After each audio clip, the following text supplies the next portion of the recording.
December এলেই মনটা কেমন যেন হালকা হয়ে যায়। চারপাশে হালকা ঠান্ডা, কুয়াশা আর একটা আলাদাই ফিলিং।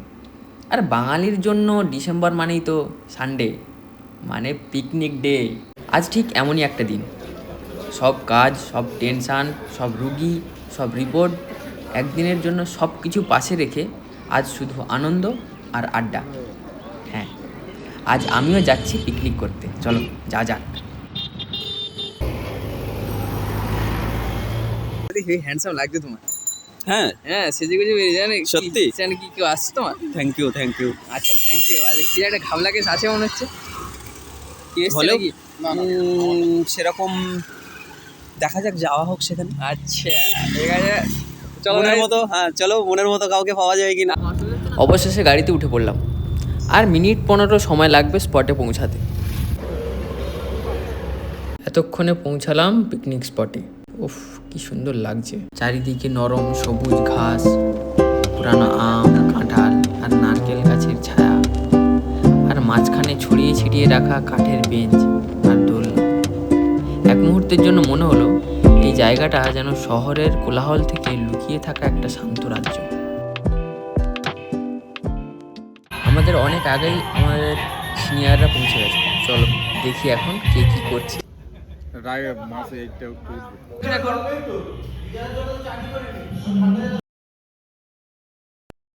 দেরি করে আসলি কেন? দেরি কেন? আচ্ছা, ট্রেনটা মিস হয়ে গেছে, তাই দেরি হয়ে গেছে। আচ্ছা, ট্রেন মিস হয়ে গেছে বন্ধু। সেই তোমাদের ট্রেনিং মিস হবে। এরা নতুন নতুন গেস্ট আসছে।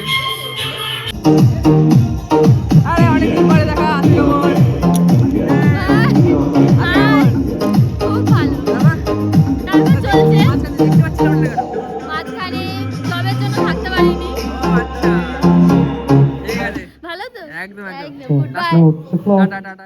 Very very excited? হ্যাঁ। তোমাদের কি প্রোগ্রাম আছে, কি করতে? তোমাদেরকে র্যাকেট ফ্যাকেট আনবে বলে অ্যাকচুয়ালি আজকে প্রোগ্রামে খেলা ফার্স্ট। এইরকম প্রোগ্রামে আমরা কখনো আসিনি, কি হবে তাও জানি না।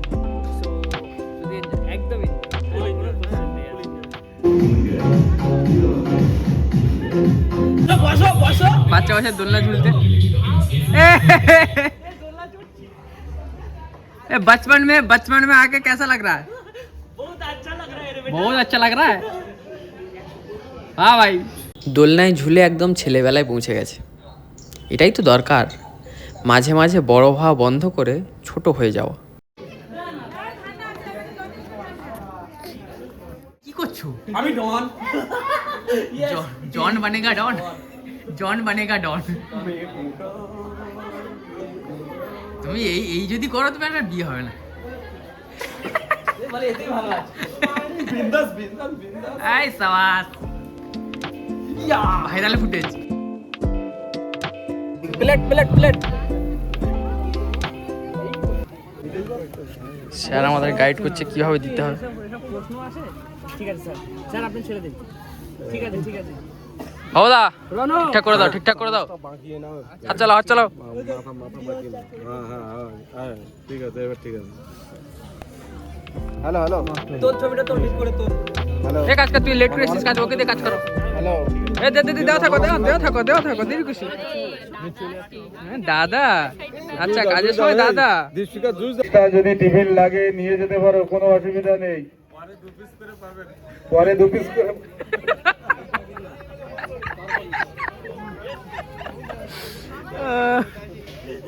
ঠিক না, তুমি সবাইকে আগে ভাগে পাঠিয়ে দিও, তুমি শেষে আসবে বলে সব ওসব হবে না। আমার বাড়ি সব কত দূর জানো? তো কি হয়েছে? একদিন না উঠতে আগে বলে দাও। সন্দেশ খালি, তুমি সন্দেশ খালি লো খেতে শুরু করে দিয়েছি। আমরা খাওয়ার জন্য আসা, আপনি খাও, খাইয়ে দাও। এটা করলে ঠিক আছে। এসব ঘুষ দেওয়া শিখে গেছে ছেলেগুলো, বলে খাইয়ে দিলে তো কিছু বলবো না। Thank you guys, thank you. খাবি দিতে হবে।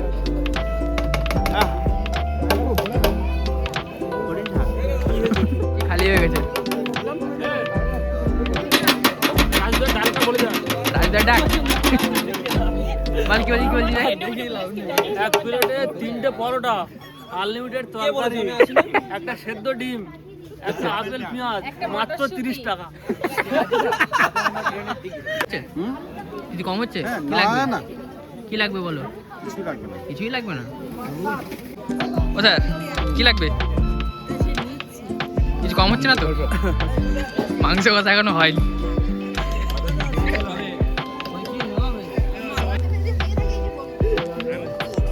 आहा, क्या बात है, क्या बात है।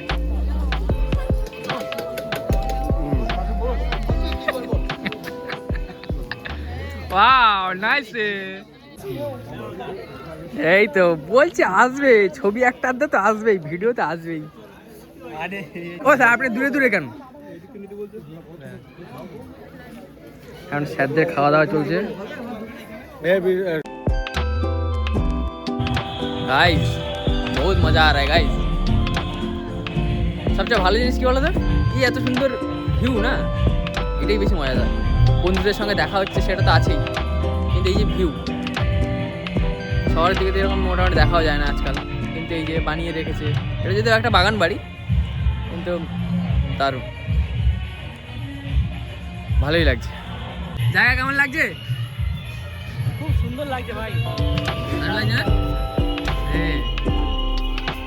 হ্যাঁ তাই এখানে রেগুলেটরে কিছু একটা লাগিয়ে দিলে, এই সুইচের চেয়ে এই ব্যাপারটা হলে হেভি অ্যাস্থেটিক লাগবে।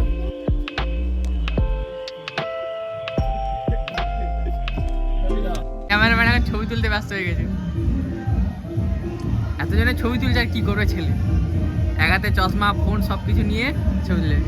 আমাদের এই মডেল, আরে মডেল সাহেব আরে ভালো করে পোজ দাও। সেই বলতে হবে তো, পোস্টগুলো বলতে হবে। না না কেন, অত বলাবলি সিন নেই, তুমি মডেল ভালো পোজ দেবে না।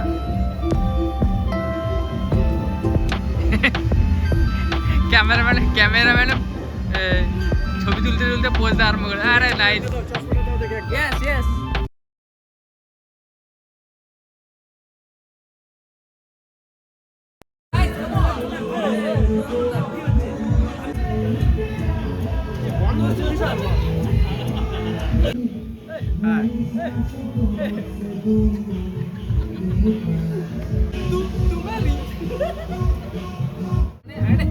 ভাই সারা সপ্তাহ কাজ করার পরে, সারা সপ্তাহ সারা মাস কাজ করার পরে একটা থাকান একদম সব দূর।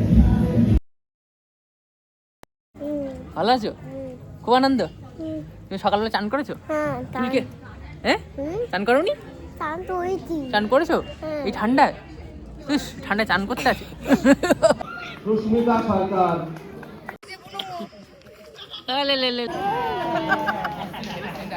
মঞ্চের ডান দিকে যে রুমটা আছে বা যে ঘরটা দেখতে পাচ্ছেন, ও নাইস নাইস নাইস।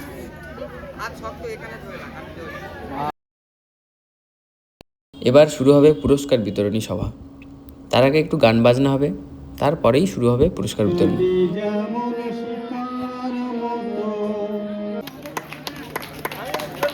এই যে এখন হচ্ছে আমাদের সার্টিফিকেট বিতরণ, কি বলে সার্টিফিকেট বিতরণ সেরিমনি। আমাদের ব্যাচের স্টুডেন্টরা পদক পাচ্ছে। এবারে একটু হাততালি দিয়ে উৎসাহ করবে। আরে যারা নতুন আছে তোমরাও পুরস্কৃত হবে। করো একটু তোলো সৌত্রিক। হ্যাঁ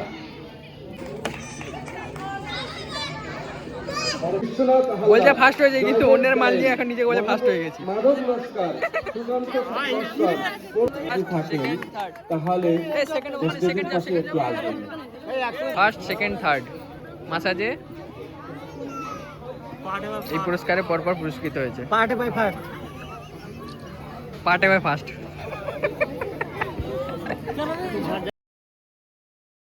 দেখা যায় যে আইসিইউতে একটা পেশেন্ট লং টাইম প্রেজেন্টেড আছে, তার বডি এক থেকে শুরু করে সব কিছু হচ্ছে, তার মেন্টালি সাপোর্টও একটা দরকার। সেখানে কিন্তু ফিজিওথেরাপি শুধুমাত্র যে ওর ব্যথা কমাচ্ছে এটা নয়, তার মেন্টালিও অনেকটা সাপোর্ট দিয়ে দিচ্ছে। আমরা একটা জিনিস দেখতে পাই যে আমরা ডাক্তারি পার্টটা করি, ফিজিওথেরাপিস্টের পার্টটা করে।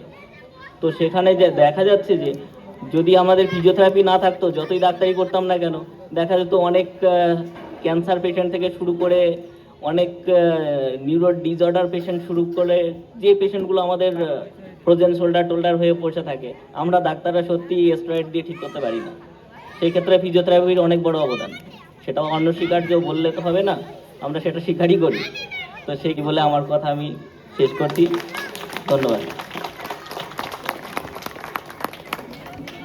আমরা ফিজিওথেরাপিস্টরা সেখানে উপস্থিত হচ্ছি পরবর্তী ট্রিটমেন্ট করতে, যেখানে ডাক্তারবাবু তিনি মেডিসিনের মধ্যে আবদ্ধ রেখে যতটা সম্ভব উনি চিকিৎসা করে পরবর্তী চিকিৎসার ধাপটা বেঁধে দিয়েছেন আমাদের জন্য।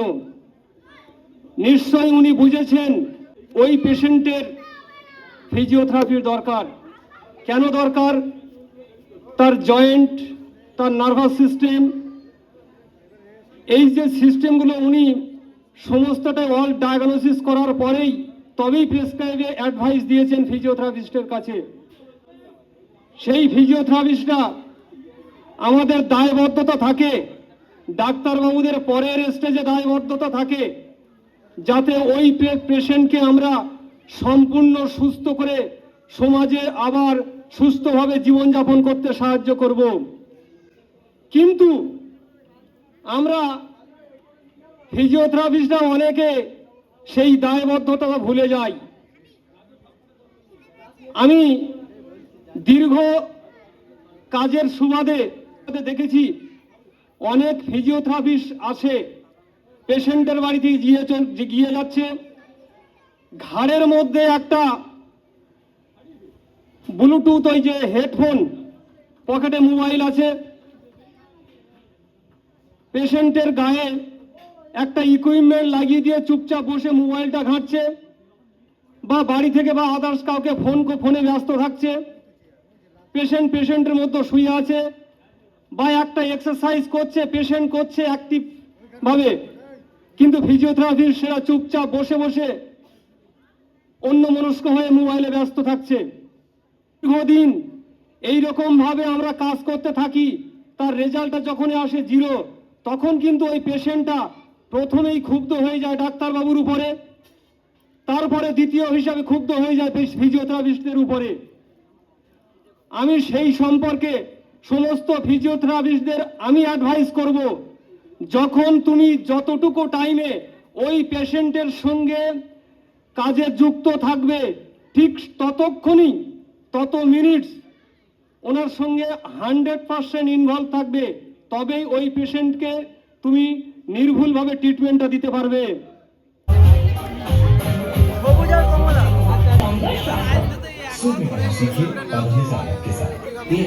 সারাদিনের সমস্ত অনুষ্ঠানের পর্ব শেষ করে এখন শুরু হচ্ছে খাওয়া দাওয়ার পর্ব। কিন্তু দুঃখের বিষয় পর্ব আমি কিছু রেকর্ড করতে পারিনি, কারণ আমার ফোনের ব্যাটারি শেষ হয়ে এসেছিল।